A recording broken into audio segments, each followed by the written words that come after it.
In 2007, Jeff Gordon was coming off of a disappointing few years. 2005 and 2006 were just not up to his standards. Then in 2007, he went on to win 6 races and finish second in points to his teammate, Jimmie Johnson. He followed that up with an awful 2008. So let's see what happened. Jeff Gordon, the 24 car, just made the left-hand turn to the garage area. He had been back on pit road. They thought possibly even a shock mount may have been broken. Now he's going to the garage. Something is broken. They had the hood up on it. I saw him pointing down at something. Dick. Well, they were trying to figure out what it was, and when he made that first pit stop, they thought perhaps it was the splitter. They wanted to leave the hood down to get him back out. The splitter was just fine. This time they raised the hood, and apparently one of the brackets on one of the control arms has actually bent.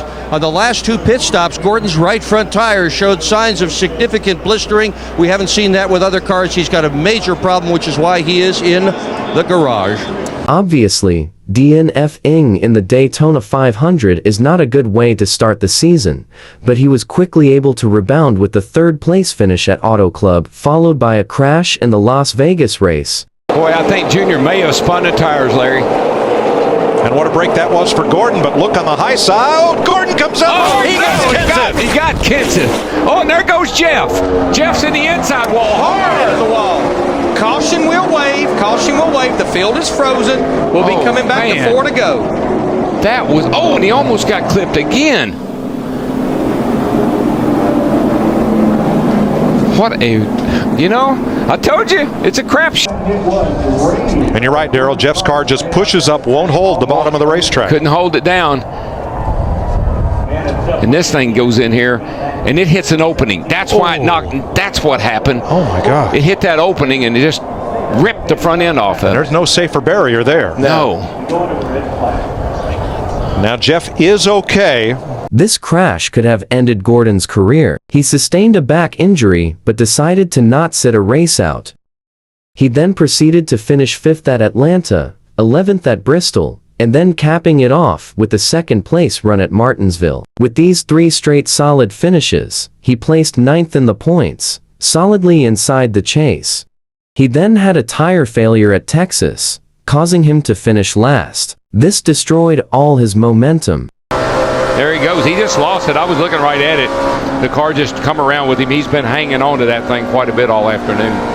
Now, he did take it to the garage area, and we heard him tell Steve Letarte, we need to go in, fix this thing, and start changing everything. We need to turn this into a test session. I cannot drive this thing for 500 miles like this. Steve said, come to the pits, get 4 tires. He said, no, come to the garage and get 4 springs. Then, he had a consistent stretch of finishes, 13th at Phoenix, 19th at Talladega, 9th at Richmond, 3rd at Darlington where he won the years before, 4th at the Coca-Cola 600, 5th at Dover, 14th at Pocono, 18th at Michigan, 3rd at Sonoma where he won previously, and 11th at New Hampshire. He then spun out late in the summer Daytona race, finishing 31st. The winner of the Coke 0400. Green flags in the air. That was a really slow start. Could have one of those starts that turn people into the Jeff Gordon gets turned. Right there. Like that. Just like that, man. Just exactly like that. Watching the flag stand, still under green. No harm, no foul, because he's far enough out of the way. Unless he just sits there. If he sits there... No, they're not. I don't think they're done yet. If he sits there, they'll throw the caution because he's in a bad place. He then finished 11th, 5th and 10th at Chicagoland, Indianapolis, and Pocono too. I could not imagine having to sit through 2 Pocono races a year. Anyways, he then suffered a tire failure at Michigan too. Yeah, this is probably from the same contact that put Jimmie Johnson in the pits under green. Well, he did not need this. Remember, he's back in 6th in the points in that ever-enlarging bubble area. Yeah, he's got some damage. He's hit the wall. These guys got some work to do here. Oh, he's got big-time damage here. Yeah, garage. They're gonna have to go to the garage to fix this.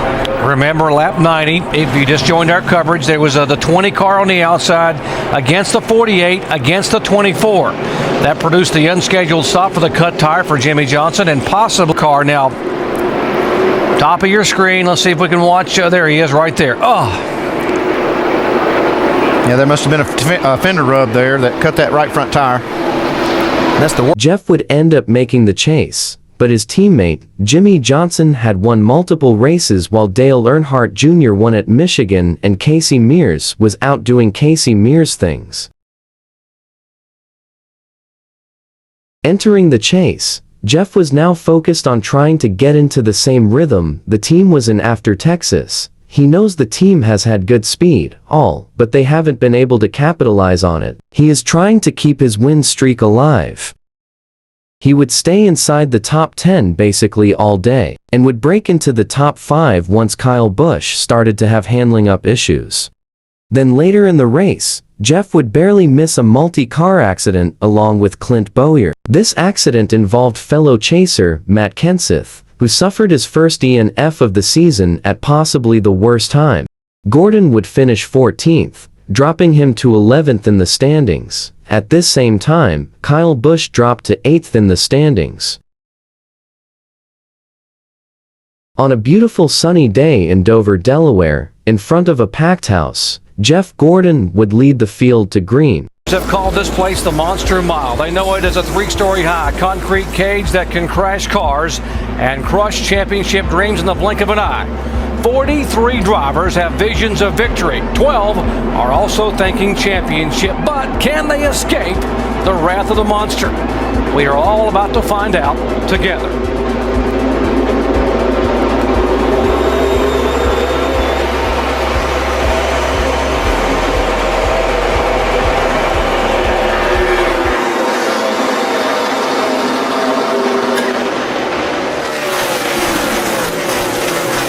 After leading the first 30 laps, he was passed by a hard-charging Jamie McMurray. Then later in the race, McMurray would pass him for second, and he would quickly lose third and fourth. Gordon would finish the race in fourth. Skipping ahead to Talladega, Gordon sits sixth in points coming into a track no for playing chase spoiler. Sadly, Gordon ran into some trouble. Go all the way to the front. Around these guys, they made the long way around and went to the front. Oh, trouble!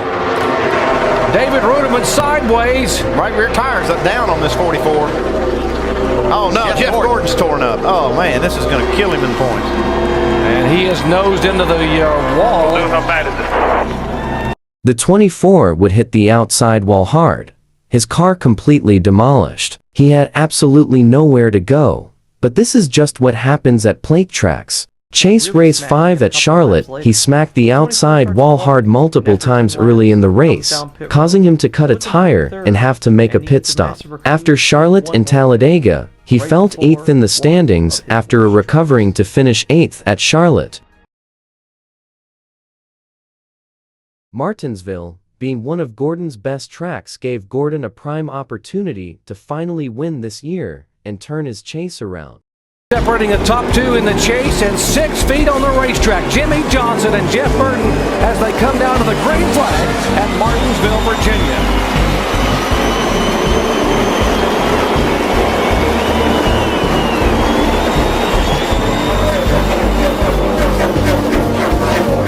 Jeff Gordon would quickly find himself in the battle for third behind the 2 Roush teammate of Biffle and Edwards.